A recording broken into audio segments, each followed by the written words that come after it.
Social media में आज के दिन जेन जी जेन अल्फा का काफ़ी चर्चाएं हो रही और जेन जी और हम लोग के जनरेशन यानी जो पी क्यू आर किसी जनरेशन से बिलोंग करते होंगे, इन दोनों जनरेशन के बीच काफ़ी गैप है और इसी गैप के कारण इनके विचारों में भी काफ़ी गैप होता है। ये विचारों का अंतर या गैप केवल सामाजिक परिवेश में ही नहीं बल्कि इन्वेस्टमेंट पैटर्न में भी देखा जा रहा है।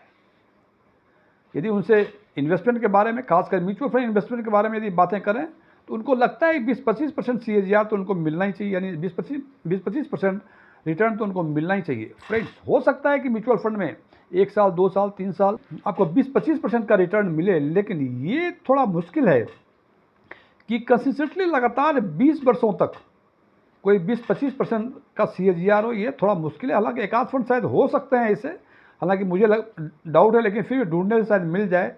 लेकिन जनाब, उस फंड को सेलेक्ट करना काफ़ी डिफ़िकल्ट है और ये एस्टिमेट करना कि अगले 20 वर्षों तक ये कंसिस्टेंटली इसी हिसाब से रिटर्न देगा या परफॉर्म करेगा, थोड़ा कहना मुश्किल है। आज हम चर्चा करेंगे कुछ ऐसे 7 म्यूचुअल फंड्स की जिनको लॉन्च किए हुए 20 साल से अधिक हो गए हैं और इन 20 वर्षों में उन्होंने अपने फंड को करीब 24 गुना से अधिक बढ़ा दिया है। मैं DM झा, आप देख रहे हैं स्टोन टेक्समिन चैनल। यदि इस वीडियो से आपको कोई नई जानकारी मिले या यह वीडियो आपको अच्छा लगे, इसको लाइक करें, अपने फ्रेंड्स के साथ शेयर करें, कमेंट बॉक्स में यस लिखें और यदि आपको लगे कि इसमें ऐसी कोई बातें नहीं हैं जो पहले से आपको नहीं पता थी तो कमेंट बॉक्स में नो लिखें। तो सबसे पहले बात करते हैं कि 20 साल से अधिक पुराने इक्विटी फंड्स करीब 56 हैं। इन 56 फंड्स में से हमने इंडेक्स फंड, सेक्टरल फंड और थीमेटिक फंड को इंक्लूड नहीं किया है, यानी excluding index fund, sectoral fund, thematic fund, जो 20 साल से अधिक पुराने फंड हैं वो करीब 56 फंड्स के आसपास है। उन 56 फंड्स में से हमने 7 फंड्स को शॉर्टलिस्ट किया है। इन 7 फंड में से 2 फंड हैं मिड कैप सेगमेंट के, 2 फंड हैं वैल्यू फंड, एक है फोकस्ड फंड, एक है मल्टी कैप और एक है फ्लेक्सी कैप का। तो सबसे पहले बात करते हैं उन 7 फंड का। सबसे पहले है SBI फोकस्ड फंड। ये अक्टूबर 2004 में लॉन्च हुआ था। इनका पिछले 20 वर्षों का CAGR 16% है, यानी 16% है।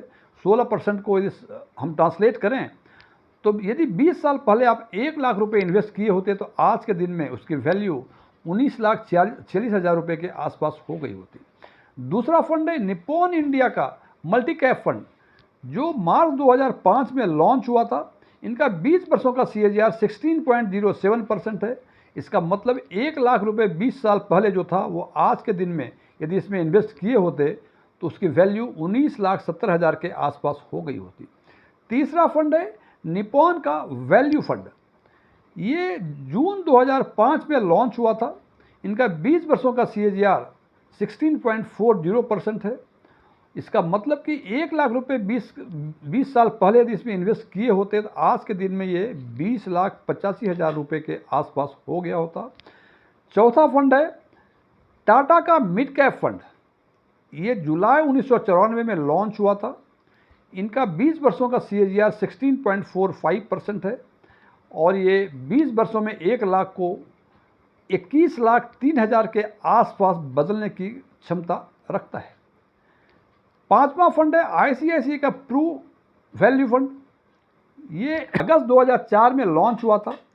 इनका 20 वर्षों का CAGR 16.73% है, यानी 1 लाख को 20 वर्षों में इन्होंने 22,06,000 के आसपास बदलने की क्षमता ये रखता है। छठा फंड है बंधन का फ्लेक्सी कैप फंड। ये सितंबर 2005 में लॉन्च हुआ था। इनका पिछले 20 वर्षों का CAGR 16.94% है, यानी 1 लाख रुपए यदि इस फंड में आपने 20 वर्ष पहले इन्वेस्ट किए होते तो आज के दिन में उसकी वैल्यू 22,99,000 रुपये के आसपास हो गई होती। और सातवां फंड है निप्पॉन इंडिया ग्रोथ का मिड कैप फंड, जो अक्टूबर 1995 में लॉन्च हुआ था। इनका पिछले 20 वर्षों का CAGR 17.26% है। इसका मतलब कि 1 लाख रुपए यदि आपने 20 वर्ष पहले Nippon India mid cap growth fund में यदि इन्वेस्ट किए होते तो आज के दिन में उसकी वैल्यू 24,15,000 रुपये के आसपास हो जाती। इस हिसाब से हम कह सकते हैं कि आपने देखा कि कोई एक फंड भी ऐसा नहीं मिला जिनका कि पिछले 20 वर्षों का CAGR 20-25% से ऊपर हो।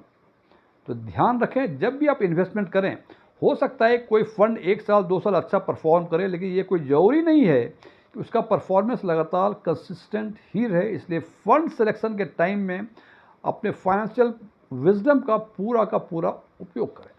फ्रेंड्स, ये वीडियो क्लोज करने के पहले मैं कुछ डिस्क्लेमर देना चाहता हूँ कि मैं कोई म्यूचुअल फंड एडवाइज़र नहीं हूँ, न ही मेरे पास MFI के कोई रजिस्ट्रेशन नंबर हैं, नहीं मैंने इस कॉन्टेक्स्ट में सेबी के कोई एग्ज़ाम पास किए हैं, नहीं मेरे ऑफलाइन या ऑनलाइन म्यूचुअल फंड या इन्वेस्टमेंट पे क्लासेस चला करते हैं, नहीं मेरे कोई वेबसाइट हैं।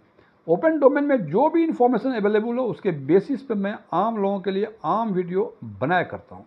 ये मेरे विचार थे, मेरे विचारों से सहमत होना कोई ज़रूरी नहीं है। यदि आप मेरे विचारों से सहमत हैं तो कमेंट बॉक्स में एग्रीड लिखें, और यदि आप मेरे विचारों से सहमत नहीं हैं तो कमेंट बॉक्स में नॉट एग्रीड लिखें।